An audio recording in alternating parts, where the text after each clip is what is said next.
Lovelies, welcome back to part 2 of sweater math. Okay, so last time we talked about our measurements. We measured, and I left you, and we had cast on to do a top-down raglan cardigan. Now, before we get going with neck shaping, we have to make a couple of decisions. Number 1, what type of neck shape do we want? And number 2, what kind of button band, if any, would we like to have? So I have my measurements from last time with my all-important gauge. And so I need to decide, do I want a crew neck? Do I want a V-neck, a deep V, or a scoop? So for my little white summer cardigan, I would like to have a regular crew neck, and I would like to have a button band because I love buttons. Any excuse to use buttons is good enough for me.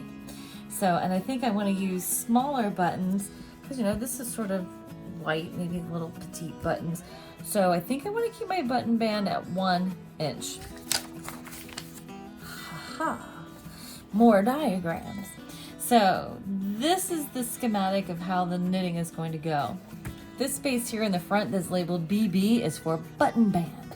I want this space to be 1 inch because those 1 inch button bands are going to overlap when you button them. So you'll have 1 inch of knitting on each side, but it still makes 1 inch total. So we have to accommodate for that space.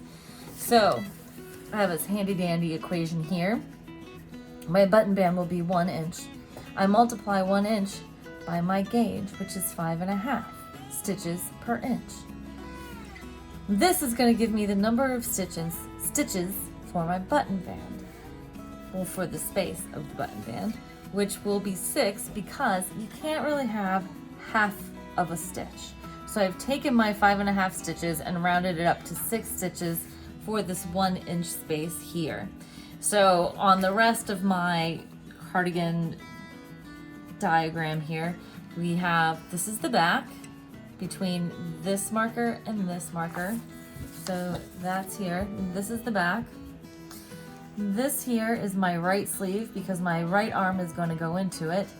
These 2 stitches here will become my right front. The gap where these things do not meet is our button band. This will become the left front and our left sleeve. Okay, so before we get into any neck shaping, really, I mean, this all, whether you're doing a V-neck or a crew neck, they all start the same. So we have, I did my cast on and I actually purled my first row, but your first row will be a wrong side row. All wrong side rows are purl. Your right side row is where you're going to be doing increases. You've got choices for your increase. You could do a knit front back, a yarn over, or you could do make ones. Make ones are invisible directional increases. It's your choice how you want to do the increases for your project. I like the way knit front back looks, and it's easy and it's quick. So first things first is I'm going to slip my first stitch as if to knit, because I always slip the first stitch of every row, either knitwise or purlwise, because it gives a very nice selvage edge, makes it easy for picking up stitches later. Okay, so then I'm going to do knit in the front and back of the same stitch.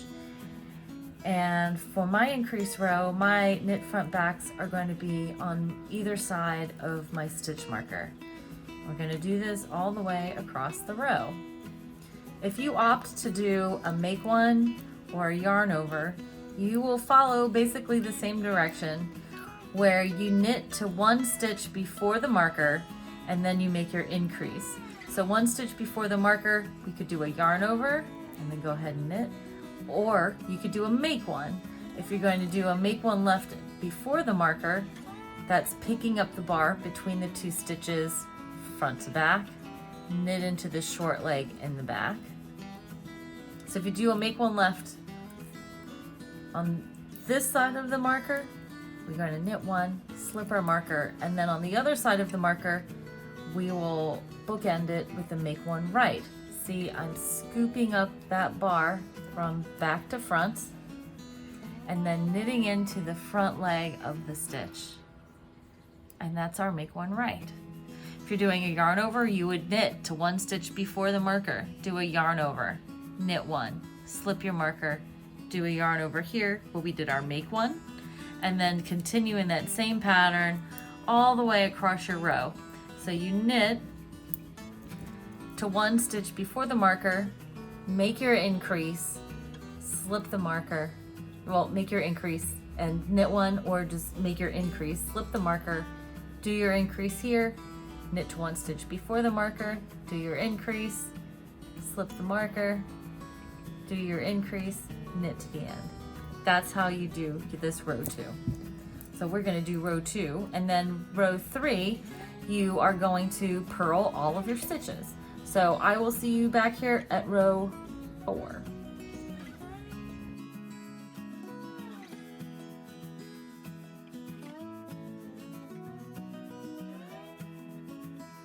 Okay, so now we've come back and we completed our first round of increases, or first row of increases, which according to our formula is, all right, so row 1 was a purl row because that was the wrong side. Row 2 was our increase round, which we just finished. And then row 3 was a purl round because it's another wrong side. So now I'm ready to attack row 4. So on this row 4 is where I will begin my neckline increases. If you want to do a deeper neckline, then you would just repeat rows 1 and 2 a second time, and then do your rows 3 and 4.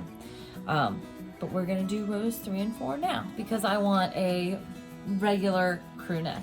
So to do your deep V, you would just do, it would go 1, 2, 1, 2, and then 3, 4. The same for a scoop neck, but I want a higher neckline, so we're just gonna do 1, 2, 3, and 4. Okay, so then to do our increases at our neck edge, I want to do an increase right here at the beginning. So again, I'm going to be consistent and I'm going to keep with my knit front back. I'm going to do that in the first stitch here, knit front back, and then knit to 1 stitch before the marker, and I'm going to knit front and back again, slip the marker, and then I do my increase,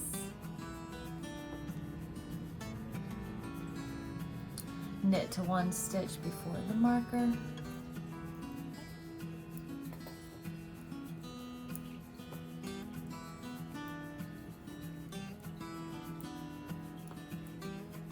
okay, and then I'm going to do my increase,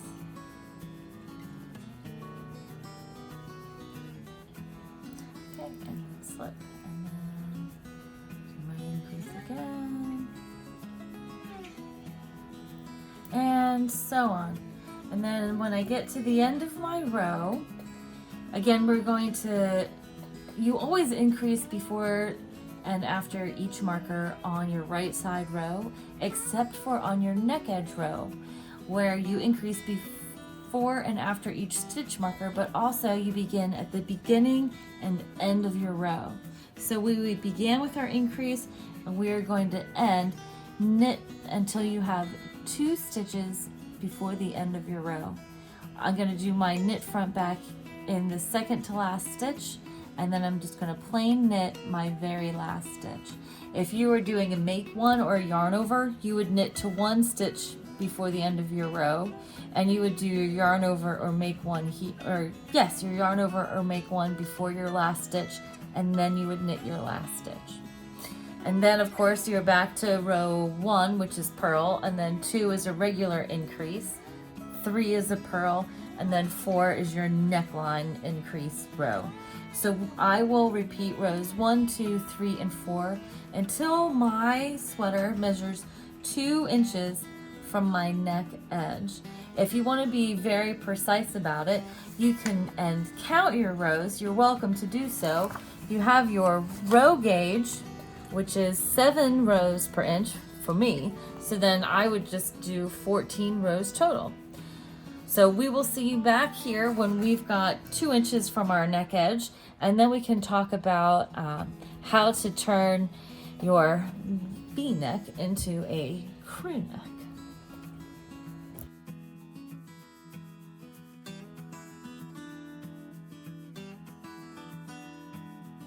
Okay, so now we have completed 2 inches of knitting from the cast on edge. For me, that's 14 rows.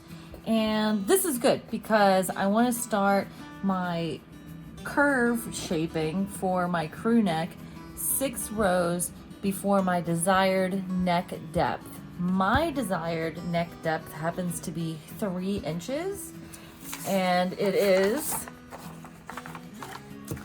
on our handy little chart from last time. It's this measurement E, which says depth of neck. So it's 3 inches. So we've already done 2 inches, and it's going to take us approximately 6 rows to complete the curve shaping for the crew neck. If you're doing a V-neck, you can just disregard this and just keep on keeping on until you get to your goal stitches, which we will talk about next. But first we have to do our curve shaping. So we finished a right side row, so now we're ready to begin a wrong side row. So I completed rows 1 through 14. So now on my wrong side row, I want to cast on 1 stitch and work to the end of the row. So to cast on this stitch, I am going to do a cable cast on purlwise. So that means normally for a cable cast on, you insert your needle between the last 2 stitches, and then you go ahead and knit a stitch and then slap it on the end. To do this purlwise, it's essentially the same thing, only you go in from back to front and you purl because you're making a purl. So there we go. So this is our purlwise cast on. Okay, so then we're just going to go ahead and keep knitting to the end of the round. Your other choice would be to do a backward loop. If you don't want to do that, to do a backward loop, take your working yarn and we're just going to make a loop just like this. You see your working yarn is between the 2 stitches, and now you can go ahead and work towards the end of your round. So that's 2 different ways to cast on 1 stitch. So we are going to go ahead and work here all the way around to the end. Okay, so I finished the first row where we cast on 1 stitch at the beginning of the row. So then now this is the second row where we will cast on a stitch at the beginning of the row. So we'll do our backward loop, and we're going to work our way all the way to the end. And since this is a right side row, we will of course also be doing our increases before and after each of our stitch markers. So after we've done this row, we have another formula. We are going to repeat these 2 rows 1 more time, and then we are going to cast on 2 stitches at the beginning of the following 2 rows. So what we have here is, here's our neck edge, marker 1, marker 2, marker 1, marker 2. So we do cast on 1, and then cast on 1, and then we have another 1 and another 1, and then you're going to cast on 2, and then we're going to cast on 2, and then you're going to stop, and we're going to count because we have a calculation. And this calculation is, we are going to count how many stitches are on this back area, how many stitches we have for each front,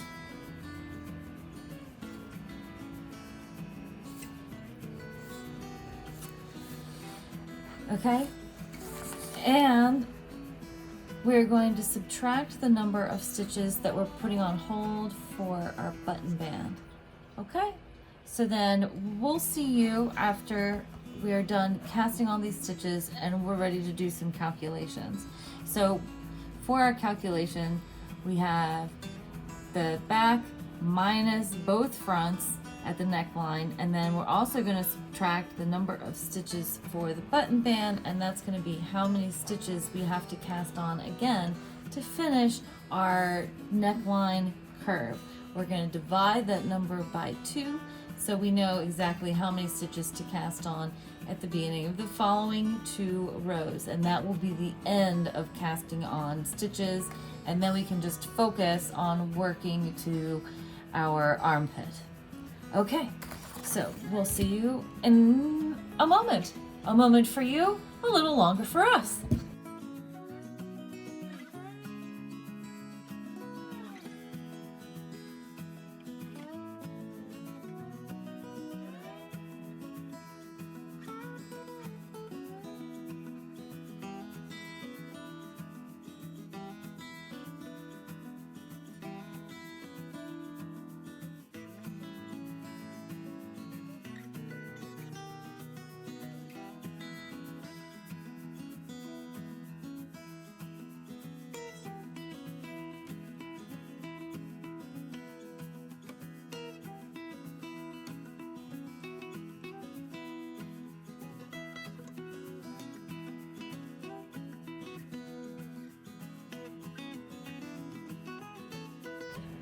Okay, so we finished all of the neck shaping that we needed to do and got all the stitches cast on. So now we have to stop and count.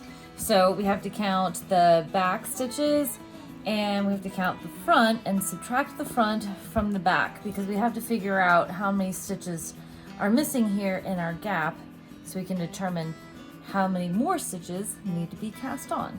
Okay, so we have on our back section 3, 6, 9, 12, 15, 18, 21, 24, 27, 30, 33, 36, 39, 42, 45, 48, 51, 54, 57, 60. So I have 60 stitches for the back. So we've got 60 here for the back. So then now I gotta see how many we have for both of the fronts.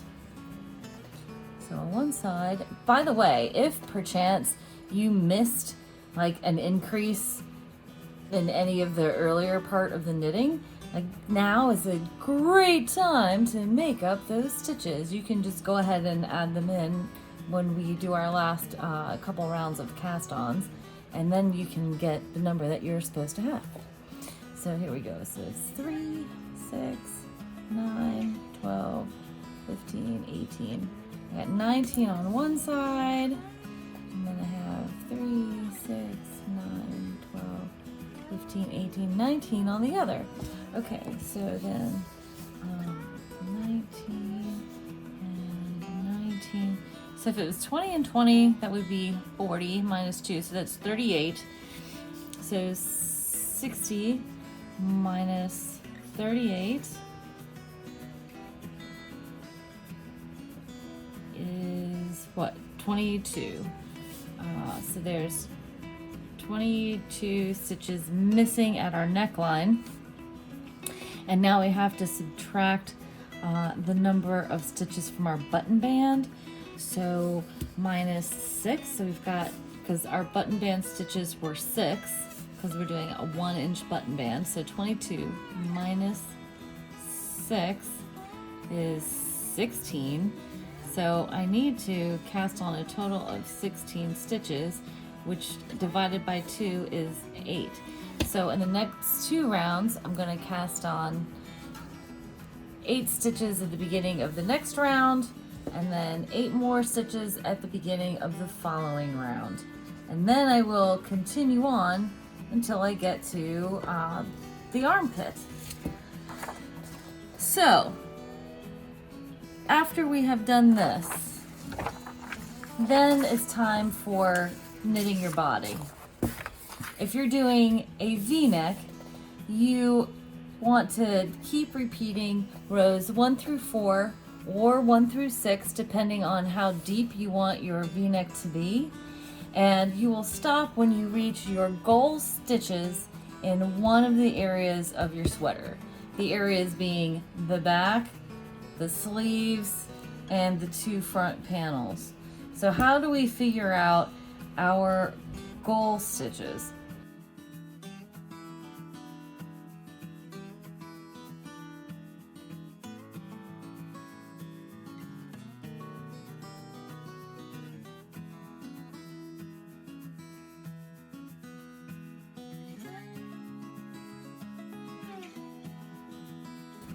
For my particular sweater, with my gauge, to figure out my goal stitches, I decide, okay, so for my body measurement, that's the first, we have to find A, which is our bust measurement. That was from armpit to armpit, and that was 22 inches total for the front. So 22 minus 1 inch. This 1 inch is the allowance of stitches that you will need for your armpit, because our bodies are not flat.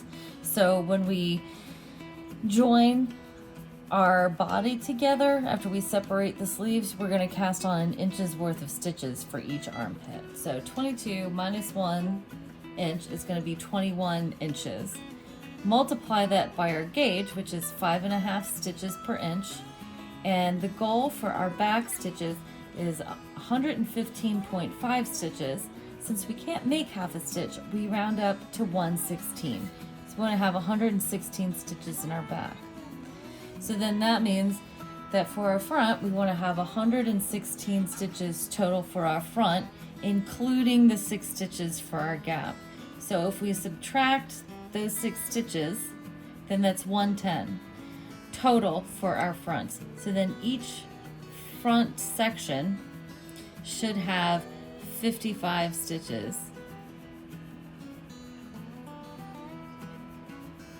Now to figure out how many for our sleeve, we've taken this measurement here, the width of our sleeve at our upper arm. And that is measurement B. And we've gotten 14.5 for the total sleeve circumference. That means it's 7.25 stitches from on the one side. So if we were laying that shirt out flat again and measuring, 7.25 stitches, or 7.25 inches, sorry. So that's what we have here. 7.25 stitches, or inches, times 2 is 14.5, minus 1 for our armpit gives us 13.5 inches. This is the total sleeve circumference minus 1 inch for our armpit stitches. We're going to multiply this number, our 13.5, by our gauge, which is 5.5, and we come up with a total sleeve goal of 74.25 stitches. We're going to round this down to 74 stitches. So each sleeve will have 74 stitches. So to recap, our back will have 116, each sleeve will have 74, and each of our fronts will have 55, because remember, we're subtracting the 6 stitches that would have been for our 1 inch button band. So now at this point, what you'll do is you'll cast on the remainder of stitches to complete your crew neck shaping, and then you will continue doing your increases on your right side rows until you reach your goal number in one or more of the areas of your sweater. Sometimes it works out miraculously and you get your goal numbers all at one time. But for the sake of this, generally you want to stop when you've reached the goal number for one area, and then you're going to put your stitches, your live stitches, on a piece of waste yarn and try on your sweater to see how it fits. And we will see you next time. So thank you for watching. If you have questions, and I know there's a lot of information in this episode, so if you have any questions, please feel free to ask in the comment section below, or send us an email at lovelyarns@gmail.com. Don't forget to like, comment, and subscribe, and happy stitching!